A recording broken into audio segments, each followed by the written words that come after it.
రాజధాని అమరావతి విషయంలో ఇక ఏ శక్తి అడ్డుపడలేదని, అమరావతి ప్రభావాన్ని ఎవరు కదిలించలేరని మంత్రి నాదెండ్ల మనోహర్ స్పష్టం చేశారు.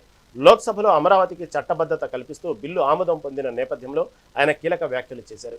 గత 5 ఏళ్లుగా అమరావతిపై జరిగిన కుట్రలకు, అపోహలకు ఈ చట్టంతో తెరపడిందని ఆయన ధీమా వ్యక్తం చేశారు.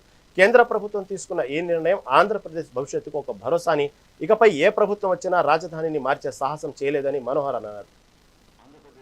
అని అమరావతి అనే అంశం పైన మొదటి రోజు నుంచి విషం కక్కే ప్రయత్నం, అస్థిరత్వం కోరుకునే మహానుభావుడు జగన్మోహన్ రెడ్డి. రాష్ట్రం సుభిక్షంగా, సంతోషంగా, ప్రాంతాల అభివృద్ధి జరగాలి, మన ప్రజలకి మేలు జరగాలి, మనకు అద్భుతమైన రాజధాని నిర్మాణం చేసుకుంటే పెట్టుబడులు వస్తాయి, ఇతర రాష్ట్రాల నుంచి ఎవరు వచ్చినా కూడా ఇది గర్వంగా మన రాజధాని అని మనం చెప్పుకునే విధంగా అమరావతిని మనం రూపొందించుకునే ప్రయత్నం మనం చేస్తున్నప్పుడు సింగపూర్కు ధీటుగా ఉండాలని గౌరవ ముఖ్యమంత్రిగా చంద్రబాబు నాయుడు గారు ఇంగ్లాండ్ నుంచి ఫాస్టర్ అండ్ అసోసియేట్స్ ద్వారా డిజైన్స్ చెప్పడం, అసెండాస్ సుర్బానా జురాంగ్ దగ్గర నుంచి మనం డిజైన్స్ తెప్పించుకుని మాస్టర్ ప్లాన్ తెప్పించుకోవడం, ఆ ప్రయత్నాన్ని కొనసాగించాల్సిన బాధ్యత ఉందని ఇంకిత జ్ఞానం కూడా లేని వ్యక్తి జగన్మోహన్ రెడ్డి. ప్రజలు మీకు అద్భుతమైన మెజార్టీ అందించినప్పుడు 5 సంవత్సరాలు మీరు ఏం చేశారు? పరిపాలన చేతగాక పదవుల కోసం గతంలో మీరు ఏ విధంగా రాష్ట్ర విభజనని ప్రోత్సహించారు, ముఖ్యమంత్రి అవడానికి మీరు ఏ విధంగా తెలంగాణ ఆంధ్రప్రదేశ్ విడిపోతున్నప్పుడు మీరు ఢిల్లీలో ఏ విధంగా